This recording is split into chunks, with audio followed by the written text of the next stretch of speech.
Lisa Martinez had been flying cargo ships for 15 years, but she had never seen anything like this.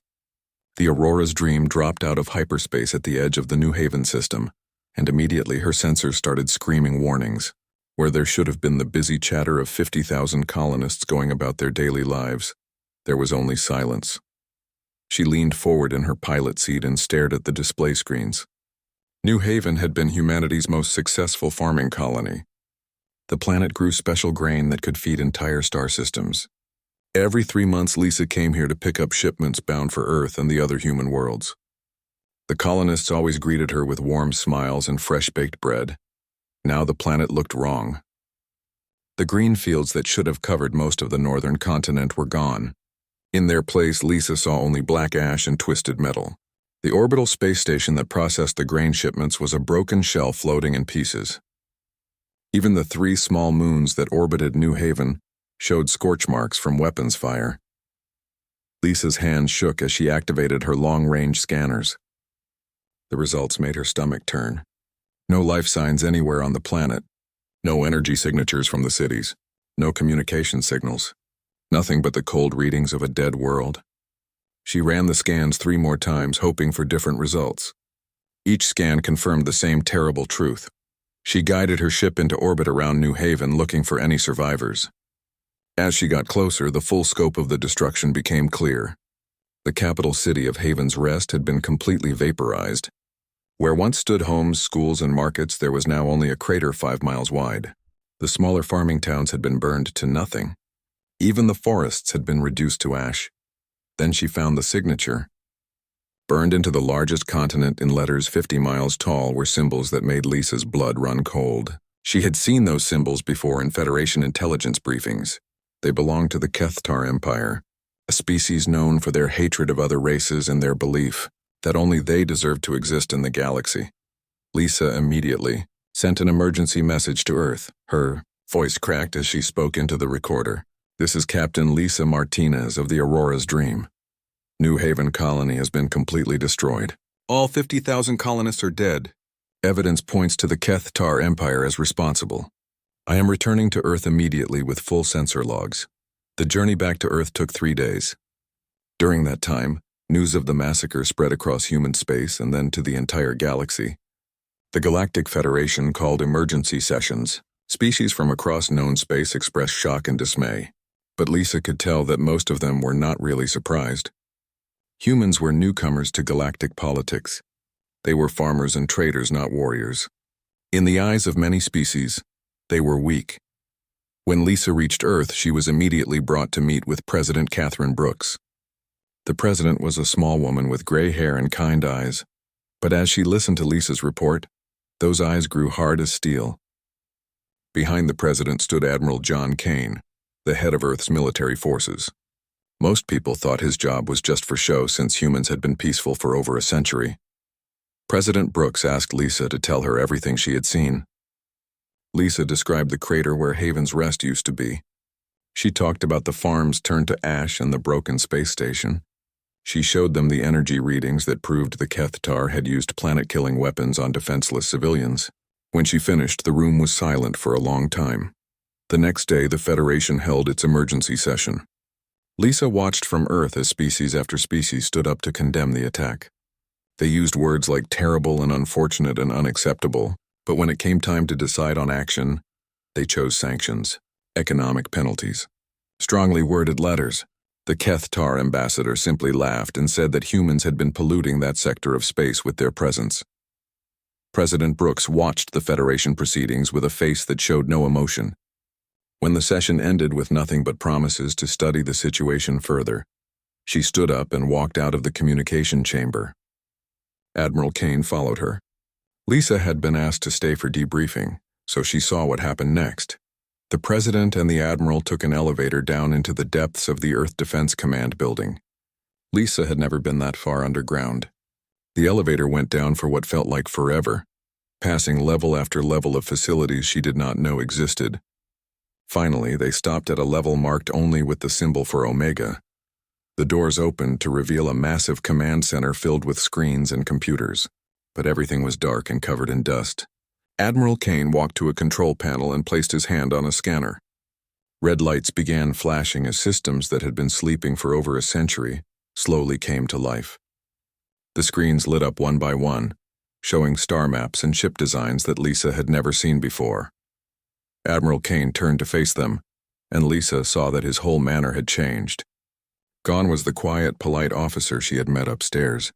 In his place stood someone who looked like he had been waiting his entire life for this moment. He spoke in a voice that was calm but filled with promise. For 150 years we have chosen to be peaceful. We became farmers and traders and diplomats because we thought the galaxy wanted peace. We hid what we really were because we believed that showing our true nature would frighten other species. But the Kethtar have made that choice for us. They want to see what humans are really capable of. They are going to get their wish. President Brooks nodded slowly. She looked at the screen showing ship designs and weapon specifications that were beyond anything the Federation had ever seen. Then she looked at Admiral Kane and spoke 3 words that would change the galaxy forever. Activate Protocol Omega. All across Earth and throughout human space, sealed vaults began opening for the first time in over a century. Hidden shipyards received activation codes. Secret research facilities powered up their long-dormant equipment. The galaxy thought they knew humanity. They thought humans were weak traders who could be pushed around by stronger species. They were about to learn the truth about the species that had once conquered an entire planet through nothing but superior warfare. Lisa Martinez stood in that underground command center and watched the birth of something that would make the Kethtar Empire regret. The day they decided to test human resolve, the children of New Haven would be avenged. 3 days after Protocol Omega was activated, Admiral Kane stood before a gathering of military officers who had been sleeping in civilian jobs for decades. The meeting room was deep beneath the Colorado mountains, in a facility that most of Earth's government did not even know existed. The men and women in the room had spent years working as teachers, engineers, and shopkeepers, but they all shared one secret. They were the finest military minds humanity had ever produced. Colonel Alex Harper had been running a small farm in Montana for the past 10 years. His neighbors knew him as a quiet man who grew excellent corn and helped fix their machinery when it broke. They did not know that he had once led the most deadly soldiers in human history. Now he sat at the conference table wearing his old uniform, and the peaceful farmer was gone. In his place was the architect of the Titan project. Dr. Maria Santos had been teaching physics at a university in Brazil. Her students thought she was just another professor who gave hard tests and assigned too much homework. They never suspected that she had designed weapons that could crack moons in half. For 15 years, she had published papers on theoretical energy systems, while secretly perfecting the most advanced military technology the galaxy had ever seen. Commander Ryan Mitchell had been flying passenger shuttles between Earth and Mars. The passengers who complained about his strict safety procedures had no idea they were being flown by the best pilot in human space. Mitchell had not touched the controls of a military fighter in 12 years, but his hands still remembered every move that had made him legendary during the final years of Earth's war age. Admiral Kane looked around the room at faces he had not seen together in over a century. These people had agreed to hide their true abilities so that humanity could join the peaceful Galactic Federation. They had become farmers and teachers and shopkeepers because the galaxy was not ready to see what humans could really do when they put their minds to war. Now that time was over. Kane activated the wall screens and showed them images from New Haven. The burned cities, the vaporized space stations, the children's playgrounds turned to glass by Kethtar energy weapons. When the images finished, the room was silent. Then Colonel Harper spoke in a voice like grinding steel. "How many Titans can we field?" Kane smiled for the first time in days. "The Titan facilities on Europa have been maintained by automated systems. We can have 500 combat-ready super soldiers within 2 weeks. Every one of them has been waiting for this day. They volunteered for the program knowing they might spend their entire lives in stasis, waiting for humanity to need them again." Dr. Santos leaned forward and activated her tablet. "The shipyards around Saturn have been building in secret for 30 years. We have 47 Retribution-class dreadnoughts ready for deployment. Each one carries enough firepower to level a continent. The Kethtar have never seen anything like them, because no species in the galaxy has ever needed to build ships, designed purely for destroying other ships." Commander Mitchell pulled up tactical displays of fighter squadrons, The Ghost Squadron protocols have been updated with new stealth technology.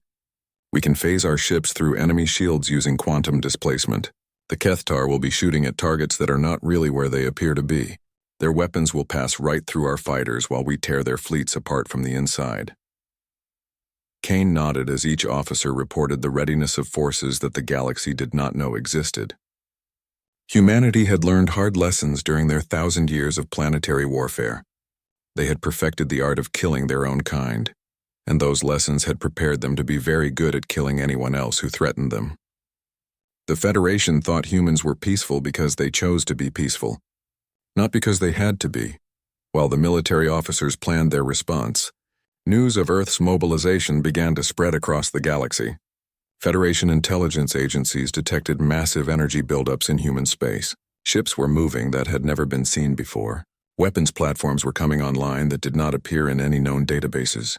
Species that had dismissed humans as harmless began to ask uncomfortable questions. Ambassador Veltar of the Zephyrian Collective requested an emergency meeting with President Brooks. The Zephyrians had always been friendly to humanity, but Veltar looked nervous as he was escorted into the presidential office. He had seen the intelligence reports about human military movements, and they frightened him more than he wanted to admit. President Brooks, surely you understand that military action will only make the situation worse. The Federation is working on a diplomatic solution. Economic sanctions take time to work, but they are more civilized than warfare. The Kethtar Empire is strong, but they can be reasoned with if we show patience. President Brooks looked at the alien ambassador with eyes that showed no warmth.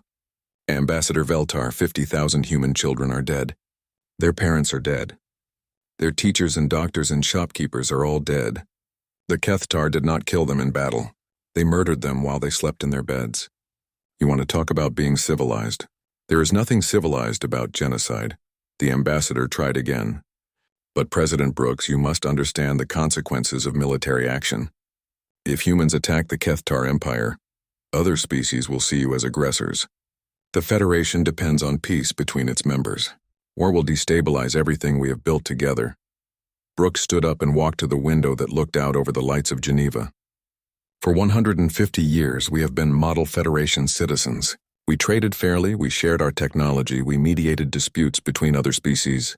We did everything possible to prove that humans could be trusted members of galactic civilization. And what did that get us? Our children murdered while the galaxy watches and does nothing. She turned back to face the ambassador, and Veltar was surprised by the steel in her voice. You worry about the consequences of human military action. Let me tell you what you should really worry about. For 30 years we have been preparing for the day when someone decided to test human resolve. We hoped that day would never come. We hoped that showing mercy and patience would be enough to keep the peace. The Kethtar have proven us wrong. Ambassador Veltar left the meeting knowing that something fundamental had changed in human space. That evening, President Brooks addressed the galaxy in a broadcast that was transmitted to every inhabited world. Her words were calm and clear, but they carried a promise that made even the most powerful species pause to reconsider their assumptions about humanity. Citizens of the galaxy, for 150 years, humanity has chosen the path of peace. We became farmers because we wanted to feed the hungry. We became traders because we wanted to connect distant worlds. We became diplomats because we believed that understanding could prevent conflict. We chose these roles because we thought the galaxy was ready for a species that had put war behind them. But the Kethtar Empire has shown us that some species mistake mercy for weakness. They have shown us that some cultures view peace as an invitation to violence. 50,000 innocent humans are dead because we trusted in galactic civilization to protect those who cannot protect themselves. That trust has been broken. The Kethtar wanted to see what humans would do when pushed beyond our limits. They wanted to know if we were truly as weak as we appeared. They are about to get their answer. For 1,000 years before we joined the Federation, humanity was very good at one thing. We were the best killers our world had ever produced. Tomorrow the Kethtar Empire will discover why we chose to hide that skill. They will learn why peace was not our weakness, but our gift to the galaxy. As the broadcast ended, automated systems across human space received their final activation codes. In hidden shipyards around Saturn, massive warships began moving for the first time. On Europa, Super soldiers who had slept in stasis for decades opened their eyes and began preparing for war. The galaxy was about to see the return of Earth's ancient wolves. The human fleet emerged from hyperspace like ghosts materializing from the void. Admiral Kane stood on the bridge of the Earth's vengeance, watching as 47 massive warships took positions around the Kethtar military outpost of Krakthul.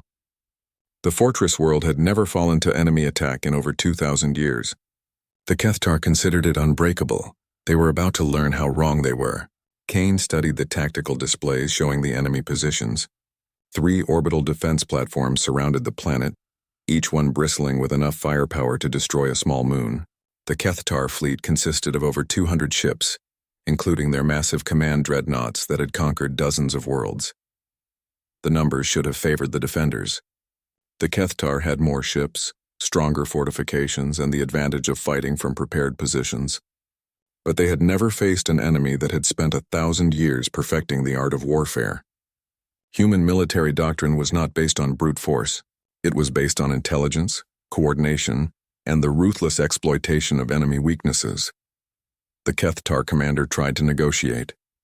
His transmission reached the human fleet within minutes of their arrival. "This is Admiral Zaktor of the Imperial Defense Fleet. You are trespassing in Kethtar space. Withdraw immediately or face the consequences. Your pathetic ships are outnumbered 4-1. You cannot hope to defeat the might of the Empire." Kane opened a return channel and spoke in a voice that was calm and deadly. "Admiral Zaktor, this is Admiral John Kane of the Earth Defense Force. You are responsible for the massacre of 50,000 innocent civilians on New Haven. Surrender now and you will be given a fair trial.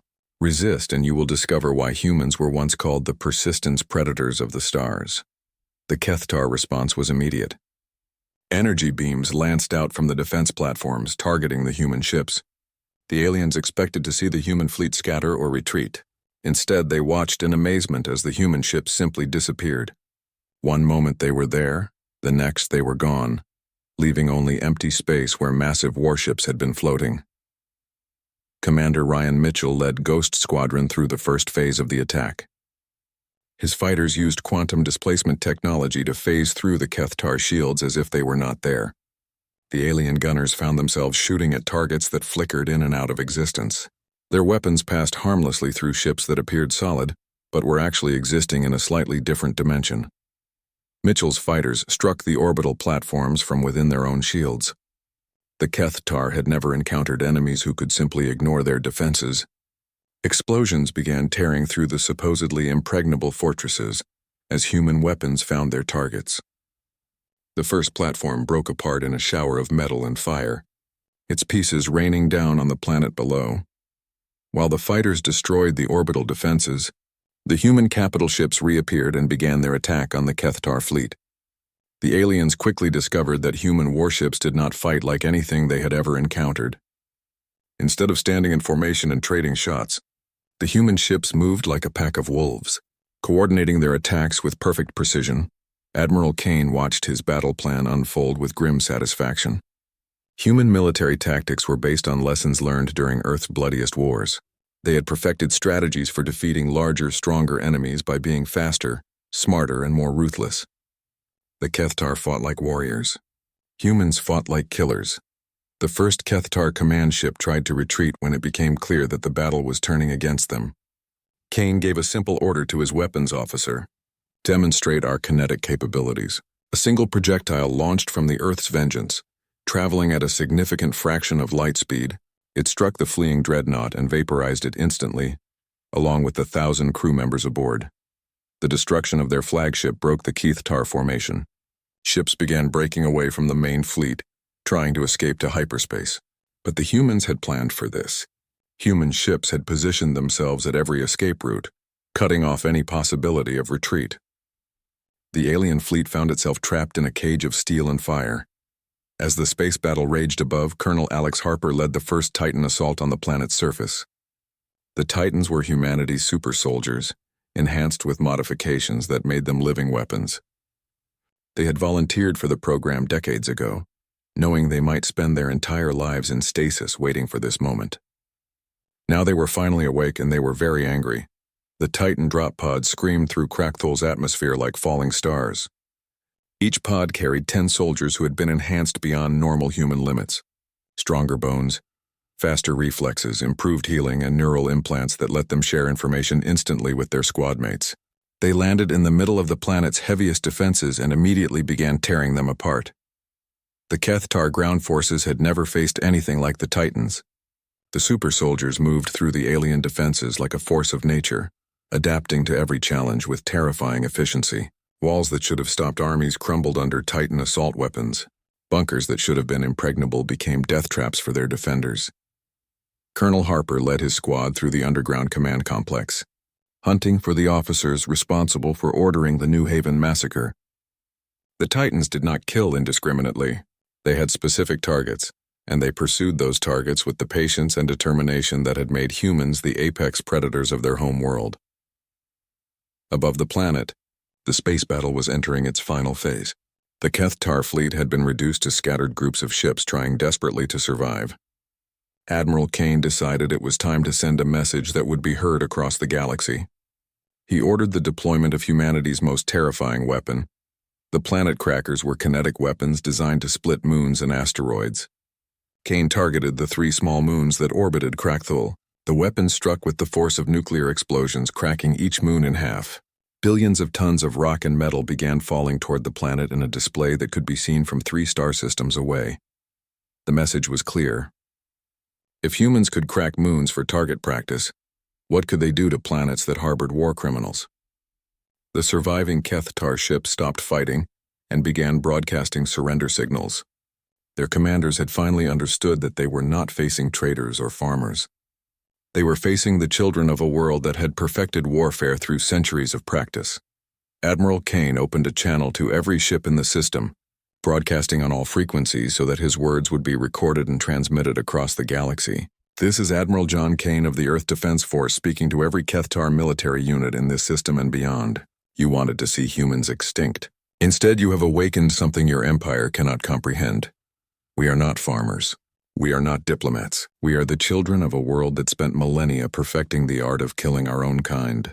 How much more efficient do you think we will be at killing yours?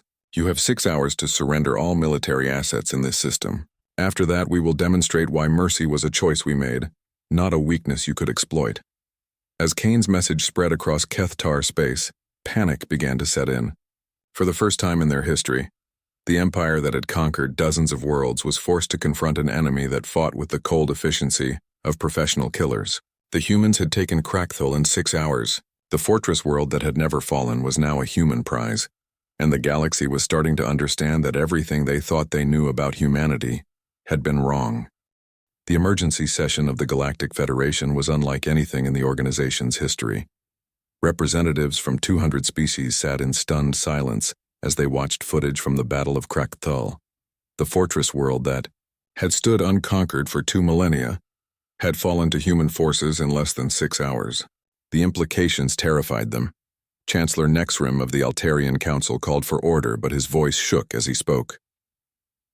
The humans have clearly violated Federation laws regarding military engagement.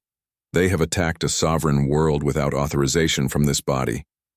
We must demand an immediate ceasefire and the withdrawal of all human forces from Kethtar space.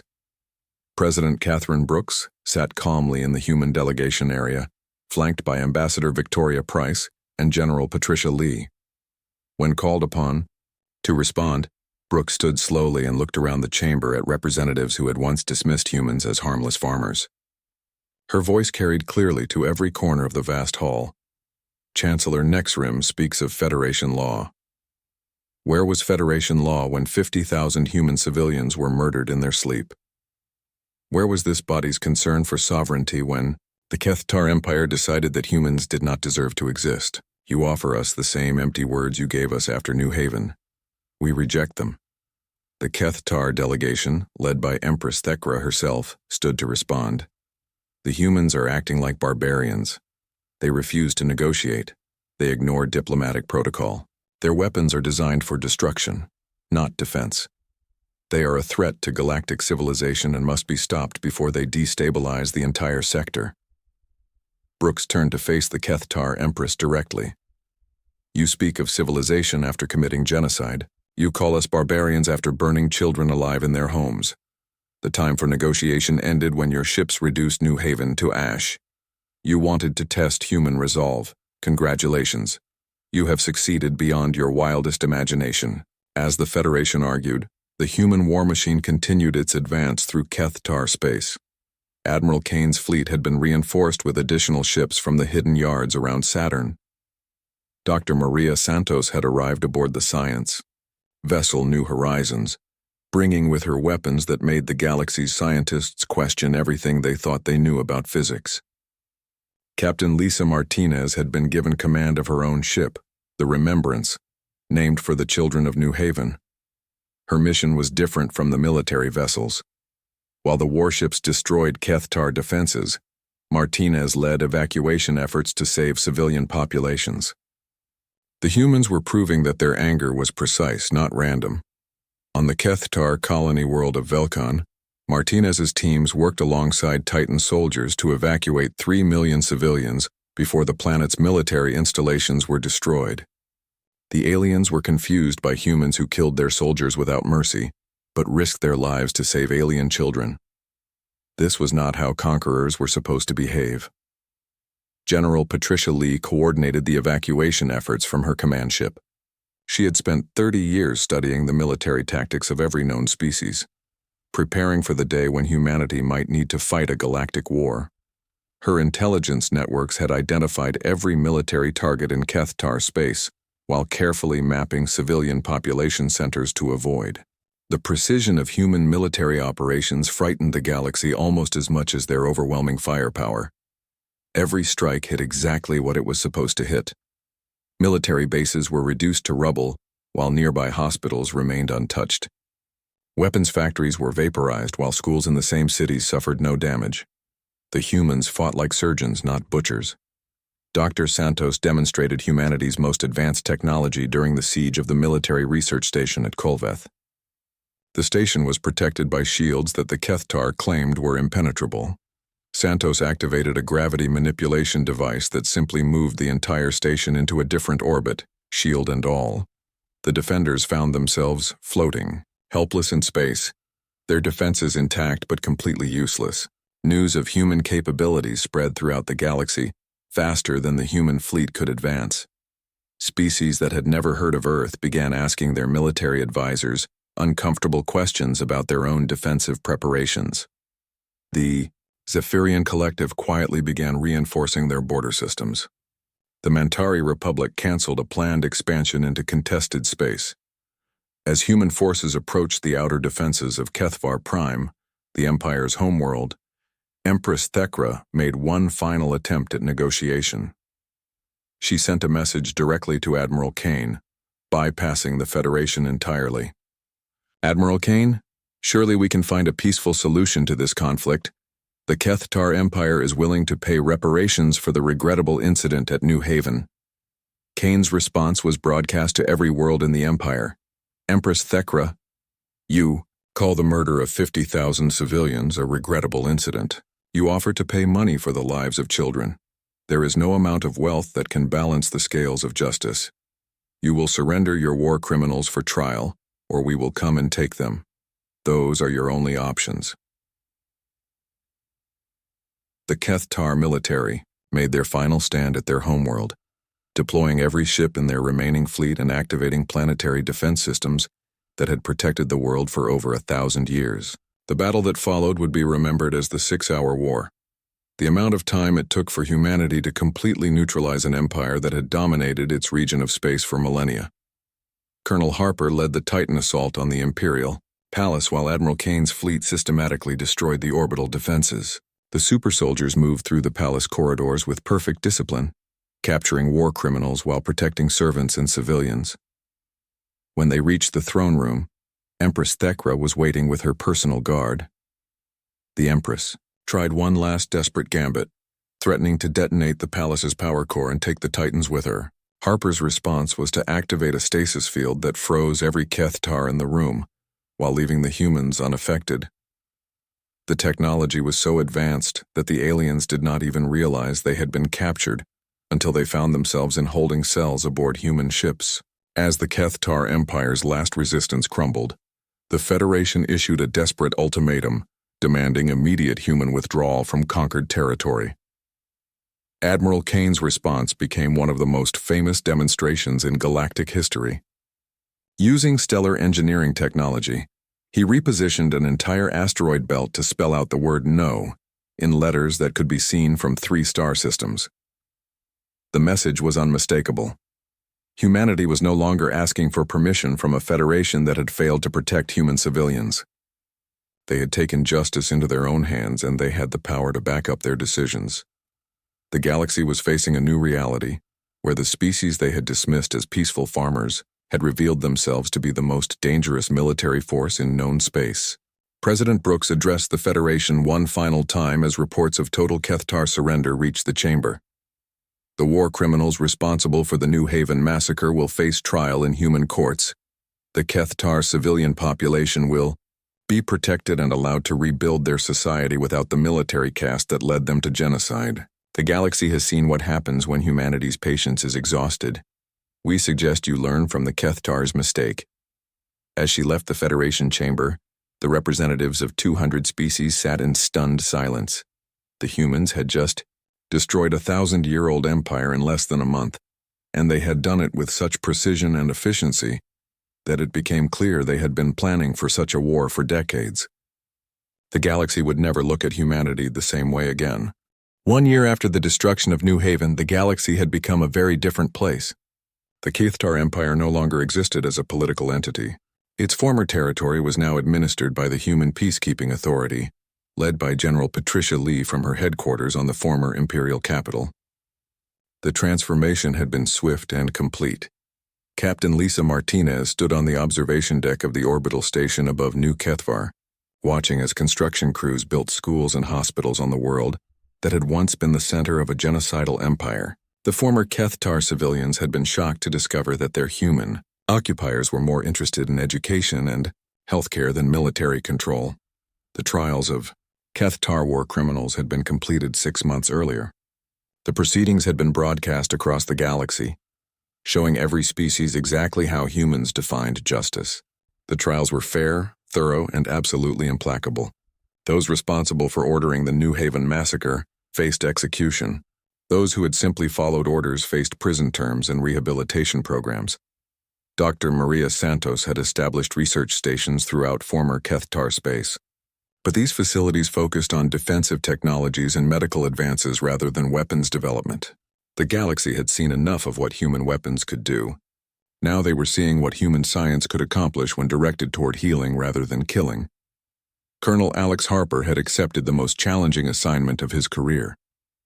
He was training the first interspecies Titan units, teaching volunteers from dozens of worlds the combat techniques that had made human super soldiers legendary. The program was voluntary and focused on protecting peaceful worlds from future aggressors. The Galactic Federation had been restructured completely. The old system of consensus and committee decisions had proven inadequate when faced with genuine threats to civilian populations. The new Federation Council included a permanent security council with humanity holding the position of Supreme Military Authority Admiral. John Kane had been promoted to the new position of Supreme Commander of Galactic Defense Forces.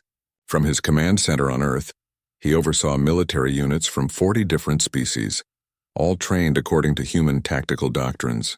The galaxy had decided that if peace required the threat of overwhelming force, they wanted the species best qualified to provide that force.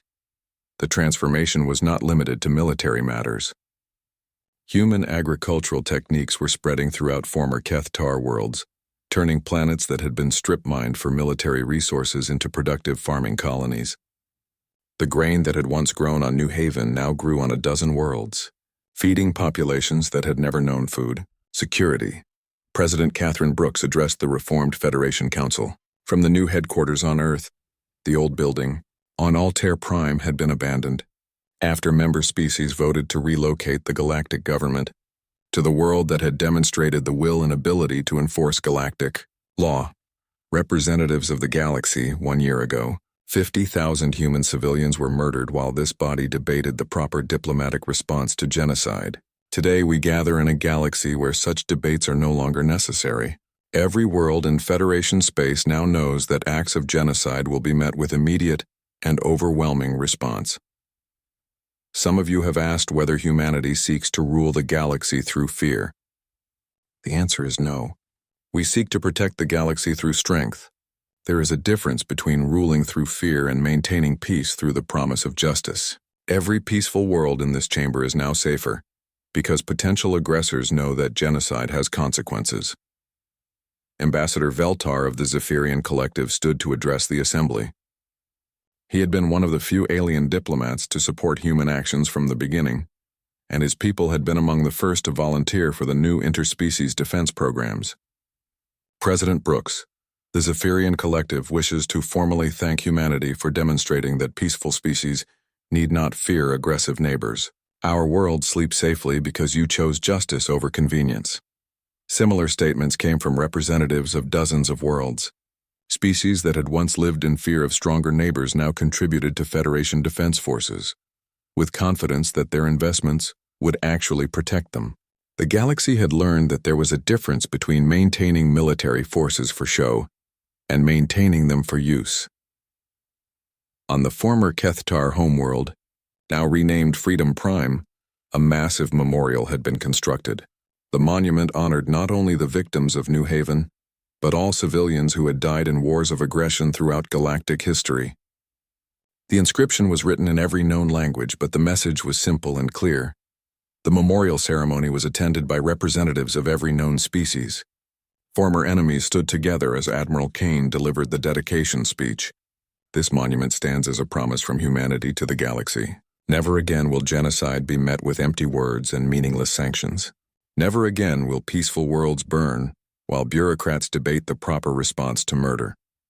Commander Ryan Mitchell flew overhead in formation with pilots from 20 different species, all flying ships based on human designs but modified for their particular physiologies.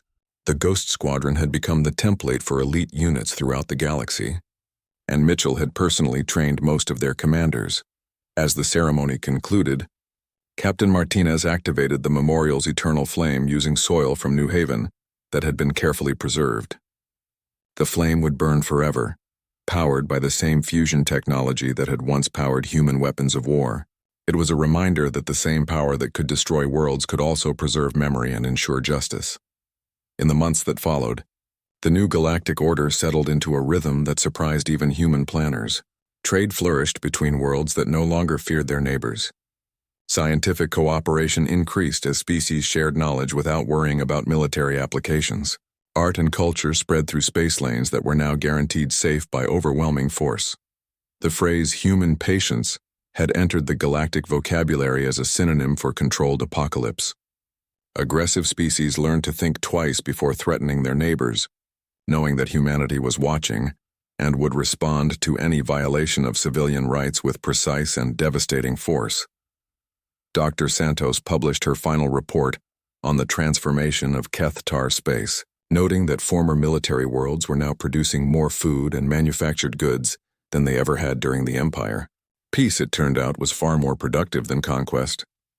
The economic benefits of security had convinced even the most militaristic species to embrace the new order.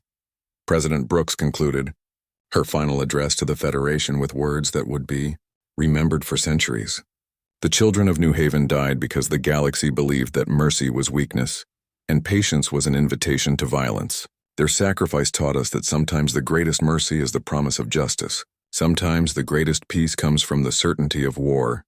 As representatives from across the galaxy returned to their worlds, they carried with them a new understanding of humanity. Humans were not conquerors seeking to dominate other species. They were guardians who had accepted the burden of protecting those who could not protect themselves. They had revealed their true nature not as farmers or traders, but as the children of a world that had learned to turn warfare into an art form. The galaxy settled into its new equilibrium with a single truth universally acknowledged. Humanity's greatest strength had never been their technology or their tactics. It had been their willingness to extend trust and friendship to any species that offered the same in return. But when that trust was broken by acts of genocide, every world in the galaxy learned why humans had once been the apex predators of their own world, and why they would now be the guardians of all others. The memorial flame on Freedom Prime continued to burn, visible from orbit as a reminder that justice delayed was not justice denied. The children of New Haven had been avenged, and their memory would protect every peaceful world in the galaxy for generations to come. In the end, humanity had not sought war. They had simply demonstrated that some things were worth fighting for, and that mercy was a choice best made from a position of overwhelming strength.